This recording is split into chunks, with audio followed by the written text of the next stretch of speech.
जय हिंद दोस्तों, स्वागत है आपका हमारे YouTube चैनल पर। दोस्तों, क्रिप्टो करेंसी यानी बिटकॉइन, डोजीकॉइन और न जाने कितने ही तरह के कॉइन हैं जो आजकल प्रचलित हो चुके हैं और चर्चा का विषय बने हुए हैं। दोस्तों, इन करेंसी के अंदर बहुत सारे लोगों ने पैसा लगाया है और बहुत सारे लोगों ने कमाई भी की है। वहीं पर काफ़ी सारे लोगों ने इसके अंदर नुकसान भी खा लिया है, पैसा भी गंवा दिया है और काफ़ी सारे लोग हैं वो अभी भी सोच रहे हैं कि हम इसके अंतर्गत पैसा लगाएं या ना लगाएं। लेकिन इनकम टैक्स डिपार्टमेंट इस कमाई के बारे में क्या सोचता है? क्या आपको इन कमाई के ऊपर भी इनकम टैक्स देना पड़ेगा? यदि आपने इनके अंदर पैसा गंवा दिया है, नुकसान हो गया है, तो इसका इनकम टैक्स में क्या ट्रीटमेंट किया जाएगा? और आपने जो पैसा है वो कहाँ से लाए हो? इन सभी क्वेश्चंस के बारे में हम दोस्तों विस्तार से डिस्कस करने वाले हैं। आशा करते हैं ये वीडियो आपको अच्छी लगेगी। ये वीडियो अच्छी लगी है तो दोस्तों लाइक करना ना भूलें। अगर आप हमारे चैनल पर पहली बार आए हैं या अभी तक आपने हमारा चैनल सब्सक्राइब भी नहीं किया तो सब्सक्राइब जरूर कर लें, जिससे कि हमारा हौसला बढ़ता रहता है। चलिए दोस्तों, वीडियो को स्टार्ट करते हैं।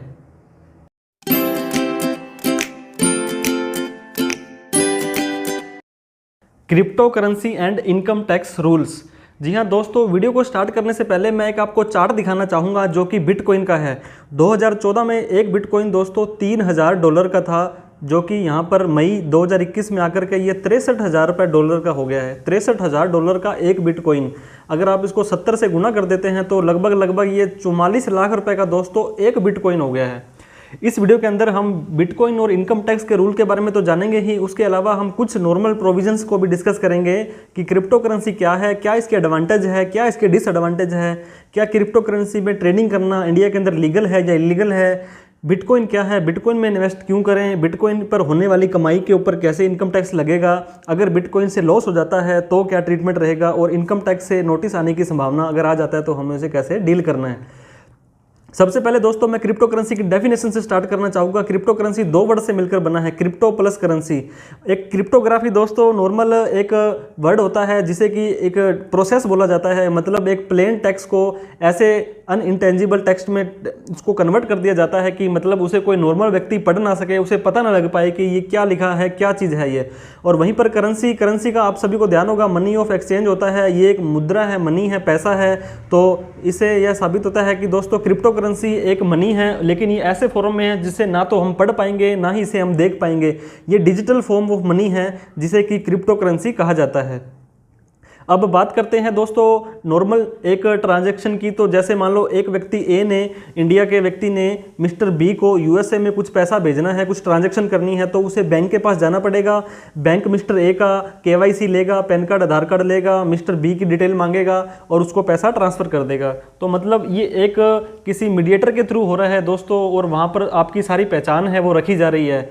और वहीं पर अगर एक व्यक्ति है जो इंडिया के अंदर है, मिस्टर ए, उसने डायरेक्ट मनी मिस्टर बी को भेज दी है और उसे बीच में किसी को कुछ नहीं पता है कि किसने भेजा है, किसी को नहीं भेजा है, किसी थर्ड पार्टी की सहायता नहीं ली गई है। तो ये एक क्रिप्टो करेंसी का एग्जांपल है दोस्तों कि मतलब जहाँ पर मीडिएटर कोई नहीं होता है, P2P मोड पर चलता है ये, जहाँ पर एक क्लाइंट दूसरे क्लाइंट से डायरेक्ट ही डीलिंग करता है। अब बात करते हैं इसके एडवांटेज के बारे में। एडवांटेज के अंदर सबसे पहले तो इंटरमीडिएटरी रिक्वायर नहीं है, मतलब यहाँ पर किसी भी तरह का कोई मीडिएटर नहीं है, आपका कोई बिचौलिया इसमें नहीं होता है। जियोग्राफिकल बैरियर भी नहीं है दोस्तों, चाहे आप यहाँ से कनाडा, ऑस्ट्रेलिया, अमेरिका किसी भी व्यक्ति से ये डील हो जाए आपको भी नहीं पता होगा, और ये पूरे ऑल ओवर दी वर्ल्ड ये दोस्तों ट्रांजेक्शन ये चलते हैं। चार्जेस की बात करें तो भी यहाँ पर मीडिएटरी नहीं है, इंटरमीडिएटर नहीं है, तो इसमें बहुत कम चार्जेस, कमीशन वगैरह आपको इसमें लगता है। और वेरी फास्ट है दोस्तों ये डिफरेंस जो करेंसी का होता है। जैसे मान लो आप अगर बात करेंगे कि अभी हमने पैसा ट्रांसफ़र किया और हैंड टू हैंड आपको ये जो है बिटकॉइन है वो ट्रांसफ़र हो जाएंगे। अब बात करते हैं डिसएडवांटेज के बारे में। डिसएडवांटेज में ट्रांजैक्शंस आर इरिवर्सेबल, मतलब अगर आपने एक बार ट्रांजैक्शन कर दिया, किसी को पैसा भेज दिया, अगर रॉन्ग ट्रांसफ़र हो गया है, आपने भेजना था आपको, क्योंकि उस व्यक्ति का नाम तो पता नहीं है, उसका कोड 145, अगर आपने भेज दिया 154 को, तो ये ट्रांजैक्शन आपका सक्सेसफुल हो जाएगा और वो पैसा आपका कभी भी वापस नहीं आएगा। इसके बाद में दोस्तों इस चीज़ को इलीगल एक्टिविटी के बारे में भी यूज़ किया जाने लगा है, मतलब भेजने वाला प्राप्त करने वाला दोनों का नहीं पता है कि कौन है कौन नहीं है, तो इसको इलीगल एक्टिविटीज़ में भी यूज़ किया जाने लगा है। अब बात करते हैं क्रिप्टो करेंसी की लीगलिटी के बारे में कि ये लीगल है या नहीं है। तो इससे भी दो क्वेश्चन आते हैं, क्या क्रिप्टो करेंसी लीगल है, क्या क्रिप्टो करेंसी एक लीगल टेंडर के रूप में है? तो दोस्तों दो चीज़ें मैं यहाँ पे बताना, दो क्वेश्चन को डिवाइड किया है हमने। क्या क्रिप्टो करेंसी लीगल है? तो इसका क्वेश्चन है जी हाँ दोस्तों, यस, क्रिप्टो करेंसी के अंदर ट्रेडिंग करना इंडिया के अंदर लीगल है। आरबीआई ने पहले एक बैन लगाया था 18 के अंदर कि क्रिप्टो करेंसी के अंदर ट्रेडिंग करना इलीगल है, लेकिन सुप्रीम कोर्ट ने बाद में ये जो बैन है वो हटा दिया था और आज की तारीख में क्रिप्टो करेंसी के अंदर ट्रेडिंग करना बिल्कुल लीगल है, आप ट्रेड कर सकते हैं। अब दूसरी बात करते हैं कि क्या क्रिप्टो करेंसी लीगल टेंडर है। लीगल टेंडर से याद आता है दोस्तों, जब नोटबंदी हुई थी तो प्रधानमंत्री जी ने बोला था मित्रों 500 और 1000 रुपये के नोट आज रात 12 बजे से लीगल टेंडर नहीं रहेंगे, मतलब उनका जो आप यूज नहीं कर पाएंगे। लीगल टेंडर का मतलब दोस्तों एक पैसे से होता है कि जिन्हें आप मार्केट में चला सकते हैं, एक व्यक्ति दूसरे व्यक्ति से ले सकता है। अगर आप मार्केट में जाएंगे, एक आपने मोबाइल खरीदना है तो आपको शॉपकीपर को उसके बदले में क्रिप्टो करेंसी देंगे तो ये लीगल टेंडर नहीं है और वो एक्सेप्ट नहीं करेगा। वैसे तो दोस्तों शेयर्स वगैरह जो होते हैं कंपनी के वो भी लीगल टेंडर नहीं होते हैं, लेकिन फिर भी आपको ये समझना होगा कि इसकी ट्रेडिंग तो लीगल है लेकिन ये लीगल टेंडर नहीं है, आपको रुपीज़ में ही ट्रांजैक्शन करना पड़ेगा। अब बात करते हैं बिटकॉइन के बारे में। बिटकॉइन क्या है? जैसे मैंने बताया ये एक तरह से क्रिप्टो करेंसी का एक टाइप है। बहुत सारी क्रिप्टो करेंसी होती है, लगभग 4000 तरह के कॉइन हैं। मुझे भी नहीं पता दोस्तों कौन कौन से हैं, लेकिन जैसे कि मैंने बताया बिटकॉइन, डोजी कॉइन और बहुत तरह के ट्रांजैक्शंस होते हैं। लेकिन ये बिटकॉइन काफ़ी पॉपुलर है, 2008 के अंदर लॉन्च हुआ था और इसके अंदर दोस्तों फाउंड हुआ था 2008 में, और 2009 के अंदर मिस्टर सातोशी नाकामोटो ने इसे लॉन्च किया था। ये एक चीज़ बताना चाहूँगा दोस्तों, बिटकॉइन की सप्लाई है वो लिमिटेड है। यहाँ पे सर्कुलेशन में सिर्फ 21 मिलियन ही बिटकॉइन है, जिनमें से 18.6 मिलियन तो अभी सर्कुलेट हो चुके हैं और कुछ हो जाएंगे। बाद में इन्हीं की ट्रेडिंग दोस्तों यहाँ पे चलती रहेगी।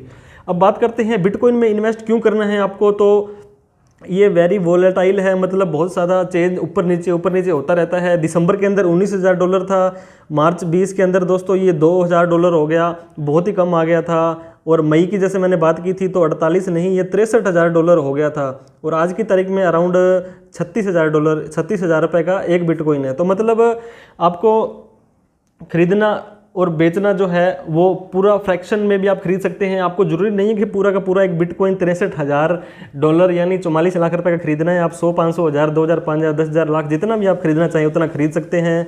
और bitcoin has more than 60% market of crypto currency, मतलब जितनी क्रिप्टो करेंसी जितने भी कॉइन हैं उनमें 65% जो है वो बिटकॉइन चल रहे हैं। और आप अपने रिस्क के हिसाब से आप अपनी जर्नी करनी है, आपको इसके अंदर आपको जो इन्वेस्ट करना है। अब टैक्स के बारे में दोस्तों, जो इस वीडियो का मेन पॉइंट है हमारा कि इनकम टैक्स देना पड़ेगा, बिल्कुल देना पड़ेगा दोस्तों, क्योंकि इनकम टैक्स डिपार्टमेंट एक ऐसा डिपार्टमेंट है जिसे इनकम के ऊपर टैक्स लेना है। उसे ये नहीं पता कि इनकम आपकी लीगल है या इलीगल है। वैसे तो इसकी जो ट्रेडिंग है वो लीगल है, अगर ये इलीगल होती फिर भी इनकम टैक्स डिपार्टमेंट को तो दोस्तों इसके ऊपर टैक्स लेना ही था। अब बात करते हैं कि इसको कैसे टैक्स देना पड़ेगा। मैं बताना चाहूँगा दोस्तों, आप दो तरह से ट्रेडिंग करते हैं क्रिप्टो करेंसी में या बिटकॉइन के अंदर। एक तो होता है जो आपने डेली बेसिस पे ट्रांजैक्शंस करने होते हैं, जैसे आज खरीद लिया कल बेच दिया, आज खरीद लिया उसको कल बेच दिया। अगर बहुत सारे ट्रांजैक्शंस ऐसे आपके होते हैं दोस्तों तो उसको बिजनेस एंड प्रोफेशन के अंदर काउंट किया जाएगा, पीजीबीपी के अंदर। फ्रीक्वेंटली मतलब जितने का खरीदा उतने का लगभग बेच दिया तो आपकी सेल और परचेज मानी जाएगी। इनमें से प्लस माइनस करके जो प्रॉफिट आएगा उसमें से आपके जो कुछ खर्चे हुए घटा करके आपको बिजनेस की तरह से इसको ट्रीट करना पड़ेगा और उसको इनकम देना पड़ेगा। और वहीं पर दूसरी दोस्तों जो बहुत कम ट्रांजैक्शंस करते हैं, आज खरीद लिया उसको महीने बाद 2 महीने बाद बेच दिया, साल बाद बेच दिया, मतलब बहुत कम ट्रांजैक्शन करते हैं, तो ये कैपिटल गेन के अंदर आ जाएगा। कैपिटल गेन के अंदर भी दोस्तों लॉन्ग टर्म कैपिटल गेन और शॉर्ट टर्म कैपिटल गेन, मतलब अगर 36 महीने आपने पहले बेच दिया है लेने के 36 महीने से पहले तो शॉर्ट टर्म कैपिटल गेन आ जाएगा। और शॉर्ट टर्म कैपिटल गेन में दोस्तों आपको स्लैब के हिसाब से टैक्स लगता है। मतलब स्लैब मैंने आपको काफ़ी सारी वीडियो में बताया भी है, ओल्ड स्लैब और न्यू स्लैब, जैसे कि 5%, 10, 15, 20, 25, 30% ऐसा तो है न्यू स्लैब के अंदर, और ओल्ड स्लैब के अंदर 5, 20 और 30। अगर आपने शॉर्ट टर्म कैपिटल गेन कमाया है, लेट्स सपोज 1 लाख रुपए का बिटकॉइन लेकर के उसको 2 महीने बाद 2 लाख का बेच दिया है, तो उस 1 लाख रुपए को आपको इनकम टैक्स, आपकी जो स्लैब है उसके हिसाब से टैक्स देना पड़ेगा। अगर आपने कोई बिटकॉइन बहुत पुराना ले रखा था, उसको 3 साल के बाद में 36 महीने के बाद में बेचा है, तो वो लॉन्ग टर्म इनकम मानी जाएगी, लॉन्ग टर्म कैपिटल गेन, और उसके ऊपर आपको डायरेक्ट ही 20% टैक्स देना पड़ेगा दोस्तों। और अगर आपको बिटकॉइन किसी व्यक्ति से मिलते हैं, जैसे कि एक्सचेंज किया आपने, गुड्स या सर्विस, किसी को माल बेचा या किसी से सर्विस आपने किसी को दी, वो आपको बिटकॉइन देता है, तो आपकी नॉर्मल रिसिप्ट मानी जाएगी। जैसे आप कैश लेते हैं वैसे आपको इसका भी ट्रांजैक्शंस करना है। और दोस्तों जैसे कि आप बहुत सारा ट्रांजैक्शन कर रहे हैं, जैसे मैंने अभी बताया था बिजनेस के अंदर, और आप 1 करोड़ से ज़्यादा का उसका अंदर उसकी टर्नओवर आपकी क्रॉस हो जाती है, तो आपको ऑडिट भी करवानी पड़ेगी इनकम टैक्स के अंदर, और उसके हिसाब से ही आपको ITR आपकी भरनी पड़ेगी। बिटकॉइन लीगल है या नहीं है, लेकिन आपको इनकम टैक्स पे करना है, ये मैंने आपको बार बार बताया है, इस बार फिर बता रहा हूँ। इसके बाद में दोस्तों आपका जो सोर्स ऑफ इन्वेस्टमेंट है वो भी इनकम टैक्स डिपार्टमेंट पूछ सकता है कि मतलब आपने जो 1 लाख रुपए का जो बिटकॉइन खरीदा था, तो ये आपके पास 1 लाख रुपए कहाँ से आया था। तब आपको ये बताना पड़ सकता है कि मैंने अपने रिलेटिव से, रिश्तेदार से, घर वालों से मैंने उधार लिए थे, मेरा खुद का पैसा था, उसको आपको भी जस्टिफाई करना पड़ सकता है। इसके बाद में दोस्तों एक माइनिंग इनकम भी होती है बिटकॉइन के अंदर। काफ़ी सारे लोगों को माइनिंग इतना मतलब उसके अंदर आपको कुछ अलग से परचेज नहीं करना पड़ता है, तो वहाँ पर कॉस्ट ऑफ एक्विजिशन आपकी जीरो होती है। उसके अंदर आपको कुछ बिटकॉइन मिल जाते हैं, उसका कुछ अमाउंट मिल जाता है। तो सुप्रीम कोर्ट के अंदर दोस्तों एक केस हुआ था BC श्रीनिवासन शेट्टी का 1981 में। तो उसके अंदर अगर बताया गया है अगर आपकी कॉस्ट ऑफ एक्विजिशन कितने का खरीदा है वो आपको पता नहीं लग पा रहा है, तो आपकी ये जो इनकम है वो एग्जम्प्ट हो जाएगी। मतलब माइनिंग की अकॉर्डिंग टू मी दोस्तों, माइनिंग की जो इनकम होगी उसके ऊपर कोई आपको टैक्स नहीं देना पड़ेगा। और इसके बाद में इनकम को तो आपको पूछ ही सकते हैं, इन्वेस्टमेंट का भी पूछ सकते हैं। और अगर इन्वेस्टमेंट को आप जस्टिफाई नहीं करते हो कि ये पैसा लगाने के लिए मैंने कहाँ से पैसा लाया था, तो वो भी आपकी इनकम मान करके अनएक्सप्लेन्ड कैश को या इसको इन्वेस्टमेंट को, और उसके ऊपर भी आपके ऊपर टैक्स लगा दिया जाएगा। तो आपको दोनों ही तरह से तैयार रहना है कि इनकम के ऊपर भी और जो पैसा लगाया है उसके ऊपर भी। तो आपको दोनों ही चीज़ें अपने आप बतानी है दोस्तों। आपको इनकम टैक्स की रिटर्न तो भरनी ही भरनी है, उसमें जो कमाई हुई है वो भी बतानी है, और ये जो पैसा आया है, सोर्स आया है, उसको भी आपको इनकम टैक्स में बताना है। ITR फाइल कंपलसरी करनी है। यहाँ आपको दोस्तों इनकम टैक्स डिपार्टमेंट को पता लग जाता है और आप ITR नहीं भरते हैं तो आपको भारी टैक्स पेनल्टी और आपको ब्याज भी लगा सकते हैं।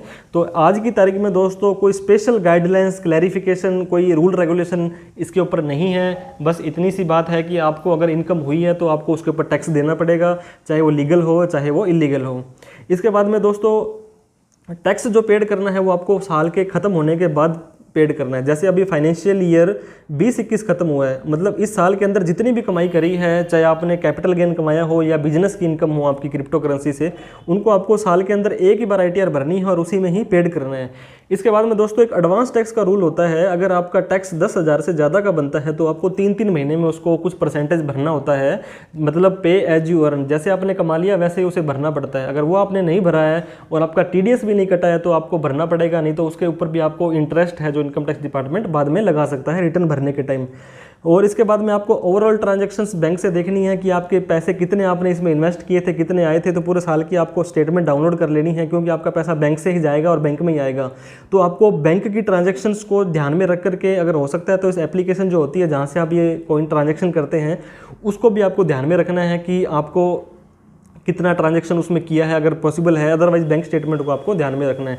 इसके बाद में दोस्तों आपको टैक्स तो पेड करना है, चाहे आपको ये डॉलर में मिल रहा हो चाहे रुपीज़ में मिल रहा हो। कई बार जैसे माइनिंग का मैंने तो बताया था वो टैक्स फ्री होता है। आपने किसी ने आपको बिटकॉइन डॉलर्स में दिए हैं, लेकिन आपको अल्टीमेटली तो वो कमाई हो रही है, तो आपको उसके ऊपर भी टैक्स देना पड़ेगा।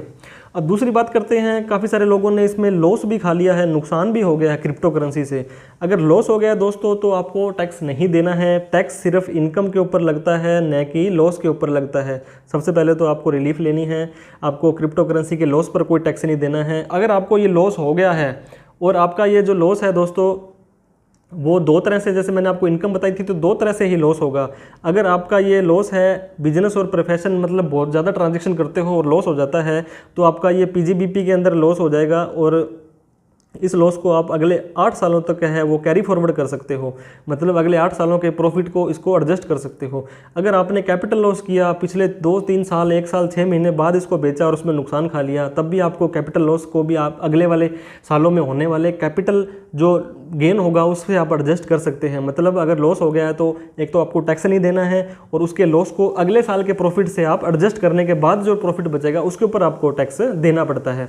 और इसके बाद में इनकम टैक्स डिपार्टमेंट जो इन्फॉर्मेशन है आपकी वो उनको मिल सकती है। क्यों मिल सकती है? क्योंकि आजकल दोस्तों KYC करवाते हैं, ये पैन कार्ड आपका लेते हैं, तो इनकम टैक्स डिपार्टमेंट आपसे कुछ क्लैरिफिकेशन मांग सकता है। जैसे कि किसी एप्लीकेशन से इनकम टैक्स डिपार्टमेंट को पता लग गया कि मिस्टर एक ने आपने इतने रुपए के बिटकॉइन का ट्रांजैक्शंस किया है, तो आपने इनकम कमाई है नहीं कमाई है वो बात की बात है, लेकिन इनकम टैक्स डिपार्टमेंट आपसे क्लैरिफिकेशन मांग सकता है कि आपने ये ट्रांजैक्शन किए हैं तो आप इस तारीख को यहाँ पर आकर के हमें ये जवाब दीजिए। तो आपको पैनिक नहीं होना है, घबराना नहीं है और इसको इग्नोर भी नहीं करना है दोस्तों। आपको ऐसे नहीं सोचना है कि अब पता नहीं क्या होगा।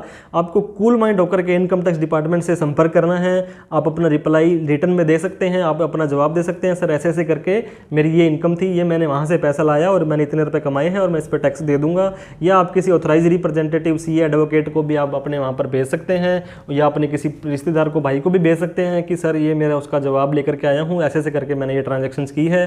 गवर्नमेंट को कुछ क्लियर्स करनी होती हैं थिंग्स, वो आपको गवर्नमेंट जो एम्प्लॉय होते हैं इनकम टैक्स डिपार्टमेंट वाले इतने रूड, इतने खतरनाक नहीं होते हैं कि आपको जाते ही सीधा ही टैक्स लगा देंगे, पेनल्टी लगा देंगे। वो पूरी बात सुनते हैं आपकी, बहुत ही फ्रेंडली होते हैं, गाइड करते हैं, आपको सजेस्ट करेंगे कि आपको आगे से नहीं करना है, अगर आपने ये कर लिया है तो आपको ऐसे ऐसे करना है।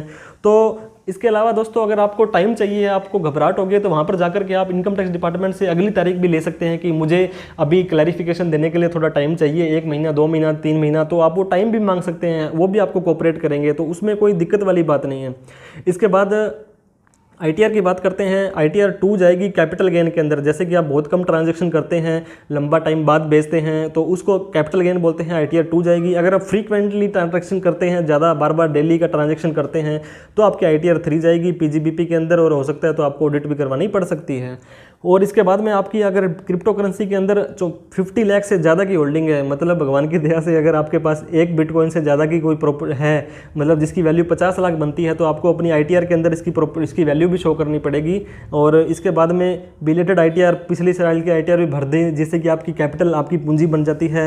और मैं लास्ट में बताना चाहूँगा दोस्तों, क्रिप्टो करेंसी है, इनकम टैक्स में कहीं भी डिफाइन नहीं है कि क्रिप्टो करेंसी क्या होती है, कैसे मतलब इसकी डेफिनेशन है। लेकिन फिर भी मैं फिर यही बात कहना चाहता हूं दोस्तों, इनकम टैक्स डिपार्टमेंट को तो इनकम टैक्स से मतलब है, चाहे वो क्रिप्टो करेंसी से हो, चाहे किसी से आप सेल परचेज करके लेकर आओ, कहीं से भी आपको कोई इनकम हुई है तो उसके ऊपर इनकम टैक्स डिपार्टमेंट को टैक्स चाहिए। तो आशा करते हैं दोस्तों कि क्रिप्टो करेंसी की जो इनकम है या उसका लॉस है, उसके बारे में सारे क्वेश्चंस हैं, जो हमने सारे डाउट हैं वो डिस्कस कर लिए हैं। फिर भी कोई क्वेरी, डाउट, क्वेश्चन, शंका आपकी रह जाती है तो कमेंट बॉक्स में लिख दें। इस वीडियो से रिलेटेड हो या इनकम टैक्स से रिलेटेड हो, हम आपकी समस्या का समाधान करने की कोशिश करेंगे, आपके कमेंट का रिप्लाई करने की कोशिश करेंगे। और ये आपको वीडियो अच्छी लगी हो तो लाइक करना ना भूलें। और दोस्तों, चैनल को अभी तक सब्सक्राइब नहीं किया तो सब्सक्राइब कर लें। इस ब्यूटीफुल इन्फॉर्मेशन को अपने चाहने वाले में, नियर एंड डियर वन में भी शेयर करें। थैंक यू सो मच दोस्तों। जय हिंद, जय भारत।